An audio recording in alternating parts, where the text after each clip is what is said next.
Explaining football to the friend who's just there for the nachos? Hard. Tailgating from home like a pro with snacks and drinks everyone will love? An easy win. And with Instacart helping deliver the snack time MVPs to your door, you're ready for the game in as fast as 30 minutes. So you never miss a play or lose your seat on the couch or have to go head-to-head for the last chicken wing. Shop Game Day Faves on Instacart and enjoy $0 delivery fees on your first 3 grocery orders. Offer valid for a limited time. Other fees and terms apply. Bonjour, ici Patrick Pierrat, éditeur d'Info Bref. Voici l'essentiel des nouvelles en ce vendredi 27 septembre. L'ouragan Hélène a déferlé sur les États-Unis. Il a atteint hier soir la catégorie 4 sur une échelle de 5, avant de toucher terre dans le golfe de la Floride. Des vents violents de 225 km/h, des pluies torrentielles et de très graves inondations étaient attendues. Selon les experts et les autorités américaines, l'ouragan Hélène était annoncé comme le plus fort qui ait jamais frappé la région. Il devait ensuite se diriger vers les États de la Géorgie, du Tennessee et de la Caroline du Sud. Le président français était hier de passage au Canada. Il est allé à Ottawa, puis à Montréal. Emmanuel Macron a d'abord rencontré Justin Trudeau. 3 déclarations conjointes ont été publiées ensuite. Elles soulignent leur partenariat renforcé en défense et en sécurité et leur soutien à l'Ukraine, qu'ils qualifient d'indéfectible. Leur lutte contre les changements climatiques et pour protéger les océans et leur engagement pour une intelligence artificielle sûre, sécurisée et digne de confiance. François Legault a par la suite rencontré Macron à Montréal. Dans une entrevue à Radio-Canada, le président français a refusé de prendre position sur l'avenir du Québec dans la Fédération canadienne. Le gouvernement fédéral avait récemment pris plusieurs mesures pour réduire le nombre de travailleurs étrangers temporaires dans la catégorie des postes à bas salaire. Eh bien, ces mesures sont maintenant entrées en vigueur. Les travailleurs étrangers temporaires ne peuvent plus demander de permis dans des zones métropolitaines où le taux de chômage est de 6% ou plus. Par ailleurs, la durée de leur contrat est maintenant limitée à 1 an au lieu de 2. De leur côté, les employeurs ne peuvent plus désormais embaucher plus de travailleurs étrangers qu'un nombre équivalent à 10% de leur effectif. Des exceptions à ce plafond sont cependant prévues dans les secteurs de la santé, de la construction et de l'agroalimentaire. Pierre Poilievre a été sanctionné par le président de la Chambre des communes à la suite d'une récente altercation entre le chef du Parti conservateur et le chef du NPD, dont je vous ai parlé il y a quelques jours. Le président de la Chambre, Greg Fergus, a retiré hier à Pierre Poilievre du temps de parole lors de la période de questions. Contrairement à Jacques Meeting, Poilievre avait refusé de s'excuser après l'altercation. Fergus a jugé que les propos de Poilievre à l'égard de Singh étaient particulièrement méprisants. Il a également dit que Singh n'aurait pas dû quitter son siège pour aller apostropher le chef conservateur. Le maire de New York a été inculpé pour corruption et fraude.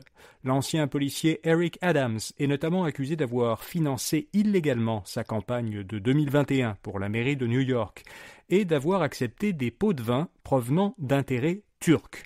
Adams est le premier maire de New York qui fait face à des accusations criminelles pendant son mandat. Malgré des appels à la démission, il refuse de quitter son poste. Dans l'actualité économique, les mises en chantier sont plus nombreuses, mais pas assez pour faire baisser les prix. Pendant la première moitié de l'année, le nombre de logements mis en chantier dans les principales grandes villes canadiennes a augmenté de 4% par rapport à la même période l'an dernier, selon la Société canadienne d'hypothèques et de logement. Mais ce rythme d'augmentation est insuffisant pour combler la forte demande causée par l'accroissement rapide de la population, estime la SCHL, car même s'il a augmenté en nombre absolu, le nombre de mises en chantier d'habitation par habitant, lui, est resté stable par rapport à l'an dernier. La Banque nationale se rapproche de son objectif de conclure l'achat de la Banque canadienne de l'Ouest. Le Bureau de la concurrence a autorisé l'acquisition. Pour pouvoir se finaliser, la transaction d'environ 5 milliards de dollars doit encore obtenir les approbations du Bureau du surintendant des institutions financières et de la ministre des Finances, Chrystia Freeland. Les galeries de la capitale changent de main. Le centre commercial, situé à Québec, est vendu pour l'équivalent de 325 millions de dollars à la fiducie de placement immobilier Primaris de Toronto. Les galeries de la capitale appartenaient depuis 11 ans à Oxford Properties Group, une autre entreprise de Toronto. Des données sur l'économie américaine donnent un nouvel élan au marché boursier. Ces données, publiées hier, montrent que l'économie américaine a progressé au deuxième trimestre à un rythme annuel de 3%. Cette croissance a été plus rapide qu'au premier trimestre. Autre donnée encourageante, les demandes hebdomadaires d'allocation chômage ont diminué davantage que prévu. Les marchés ont bien accueilli ces indicateurs. Les principaux indices boursiers américains ainsi que l'indice S&P TSX de la Bourse de Toronto ont tous gagné hier environ 0,5%. Et puis, OpenAI sera-t-elle bientôt à but lucratif ? La start-up américaine OpenAI, fondée en 2015, a été fondée en tant qu'organisme à but non lucratif. Eh bien, elle pourrait bientôt changer de statut. Selon plusieurs médias, le conseil d'administration de l'organisation envisage de la restructurer pour la transformer en entreprise à but lucratif. Il y a eu dans les derniers jours beaucoup de changements à la direction de la start-up. Sa directrice technique, qui y travaillait depuis plusieurs années, a annoncé son départ mercredi.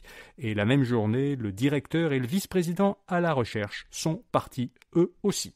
Voilà, vous savez l'essentiel. Bonne fin de semaine et à lundi matin. Discover Hydro, the best kept secret in fitness. Hydro is the state-of-the-art at-home rower that engages 86% of your muscles, delivering the ultimate full-body workout in just 20 minutes. From advanced to beginner, Hydro has over 500 classes shot worldwide and taught by Olympians and world-class athletes. For a 30-day risk-free trial, go to Hydro.com and use code ROW450 to save $450 on a Hydro Pro rower. That's HYDROW.com, code ROW450.